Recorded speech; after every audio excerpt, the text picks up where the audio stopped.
La di da da. Hey guys. Oh crap. Okay. Rusty. Ooh, am I rusty?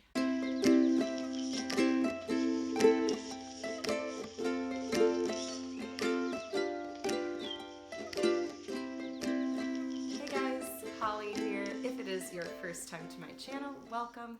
I just returned back from my hometown of Minneapolis after living just a little over 6 months out of my Mazda 5, driving all over the US and Canada and documenting my travels. I've made a couple money videos. I will link the playlist to all of those maybe at the end of this video or something, but you're welcome to go delve into a little bit more detail as far as where my money has gone and how I've been doing budget-wise. And I have finally, thank you for your patience by the way, but I have finally sat down and figured everything out for the entire 6 months I've been on the road, and I'm gonna be breaking it down for you guys. Before I get started, I do have a few disclaimers. Disclaimer number one, I am not a pro, and this channel is very much centered around my experiences and my learning curves as I reinvent my life, reinvent myself in a way, and follow my dreams. So I'm a first-time YouTuber, first-time solo traveler, first-time van dweller. This was all really, really new, and I made a lot of mistakes. I don't regret anything that I did, but I have absolutely taken a lot away from that. So I hope you guys can take away the same lessons. And I'm basically just asking you to withhold harsh judgment because we're all learning here together. Disclaimer number two, if you have been watching my travels, you are gonna take more away from this than a first-time viewer. So I encourage you to go back and actually watch them to see what my lifestyle was like on the road and where I was spending my time and my money, because obviously it explains a lot, I suppose. So for people who have been watching me, hi. Let's get started. My entire budget was $57 per day. That's gonna cover all my bills, food, housing, gas, you know, all of it. 57 bucks a day. For the sake of this video, I'm gonna focus on 6 months so we can break it down month by month. We are working with a budget of $12,520 total. And you might ask how I came up with this budget. Actually, a lot of people ask me that. And the short answer is it's what I had saved. I started with nothing and got multiple jobs, worked my ass off for about a year and a half, and I said, screw it, I'm gonna just spend all the money I saved, which isn't necessarily responsible, but I've never been the most responsible person. I like to live my life adventurously and daringly. So take it for what it is. The longer answer to how I came up with this, $12,000 or so dollars, I basically went back and read through my old bank statements, figured how much money I was spending on a day-to-day basis at home, and basically adjusted it slightly. So back home, I was spending roughly $2,000 per month on housing, food, fun. It was usually right around that $2,000 mark for everything. All in all, I did design the budget with a lot of wiggle room because I didn't really want to think about money while I was traveling. I wanted to be pretty relaxed with it. In many ways, I'm very cheap and very savvy with saving money, and in other areas, as you will find out right now, I am not. Before I break it down like month by month, I'm gonna talk about my biggest expenses over the first 6 months on the road. For those of you who have been watching my videos, you already know the answer to this. The most expensive aspect of my trip was food and beverages. I spent a total of $5,830, restaurants, bars, liquor stores, grocery stores, fast food, cafes. It comes out to about $970 a month or so just short of $1,000 a month. 70% of that went into restaurants and bars. Very ridiculous kind of budget, but I was living in my car. I'm a longtime server, so working in restaurants, I'm really used to having people cook food for me. I just have not adulted in that way yet. And I hope I do. I really hope I do, especially after this trip. 70%. So keeping that in mind, if you're traveling in that way and you intend on cooking your own food, you will save so much money. So much money. My second biggest expense, you guessed it, my car. And I'm not talking gas, I am talking car maintenance and car repairs. For those of you who have been watching, you know I ran into a lot of car trouble within the last month of my travels. It was a big hit. All in all, I spent about $2,100 total. We're gonna be having lots of charts today, guys. So as you can see here, I'll talk about this chronologically. So the first thing to happen to my car outside of general maintenance was my exhaust pipe broke. Minnesota cars, y'all, they are all rusty. My cousin, he's quite handy, so he fixed it for me for free. All I had to do was buy the part. So not too bad. I really lucked out. Then I ended up purchasing some used tires in July. It would have been $600 to purchase new tires, so I got used tires because I got an old car. Why would I want new tires? And then in September, one of those tires ended up flying just straight off my car, which in turn caused a lot of damage underneath, bent axles and tie rods, and I needed an alignment, and yeah, a lot went wrong. It was a very expensive incident. You're welcome to watch the vlog about it. However, it is so depressing. And then of course, oil changes. I did get 3 car washes along the trip. Not necessary by any means. But that is my second largest expense on the road. My third most expensive expense, okay, was the gas at just over $1,700 total. Not terrible. Comes out to about $287 per month. I drove about 20,000 miles total. That comes out to about 8 cents per mile. So I don't really know a lot about gas prices. It's not something I invest energy into because I feel as though I have no control over it. It just is what it is. And considering I lived in my car and I lived in a Mazda 5, which already gets really good gas mileage, I think I did pretty well in this department. And my fourth biggest expense was bills. Just over $1,000 total, about $179 per month.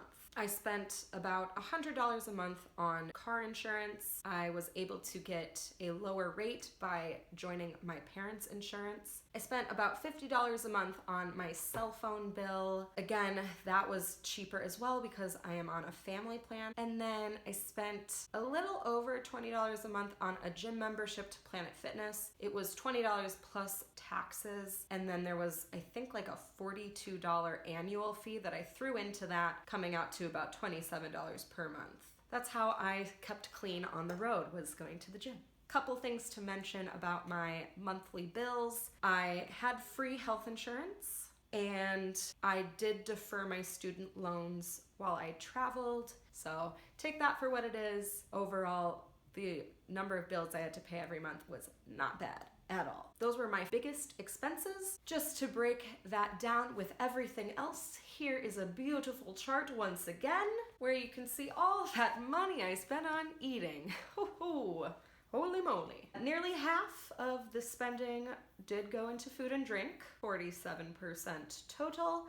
17% went into my car, 14% went into my gas, 9% went to bills, 4% went to recreation, and then less than 4% went into both housing and retail or general items. 1% went to public transportation and parking. All in all, in my first 6 months on the road, I spent $12,502. If you remember that budget we came up with, that's just $18 shy of it. It comes out to about $2,083 per month. I was really on the fence with involving the tattoo into this video, but I'm actually going to be making other videos about the tattoo, and the cost of the tattoo absolutely is none of your business. I rarely say that. I'm an open book, but the tattoo is so priceless to me. Even though I technically did not have the money for it, I chose to put it on a credit card. If anything, I really just went over budget with food and drinking, which was totally within my control. And that's kind of where I have kind of an icky feeling about it. But my emergency fund was also doubled. I spent about $2,000 on fixing my car, and I had only budgeted $1,000 as an emergency fund. But I mean, all in all, I did end up going way over budget. I'm compiling this information as far as my general lifestyle and the first 6 months on the road. So that's that. Now that we got that out of the way, back to those 6 months that we're talking about here. The next thing that I was really interested in finding out when I compiled all of this data was where and when I was spending my money, breaking it down month by month. Of course, September was the most expensive month. That is when my car broke down. I also went to LA, so I got an Airbnb. I was with a friend, so I always just go ham when I have a buddy to spend money with.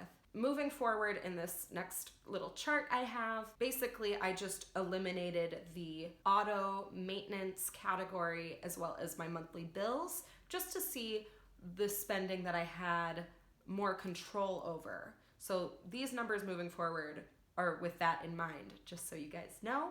So September, actually, being my most expensive month, it was 50% more expensive than all the other months, which is just crazy. All in all, in September, I spent about $1,800 total, not even including bills and all my car drama that happened. So still very expensive.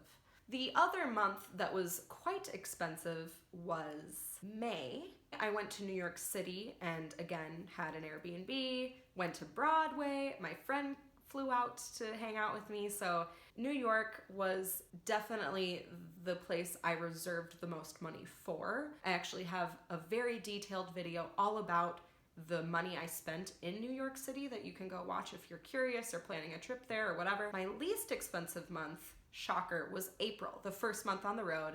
I was so paranoid about spending money and just really cautious. Also, I had relatives who I stayed with in Texas for about a week and a half as well. Anytime I have someone to stay with, I've had very gracious hosts along the trip, and they tend to feed me, whether it's groceries or out to eat. Maybe they're driving, so I save on gas, everything like that. So April was my least expensive month on the road.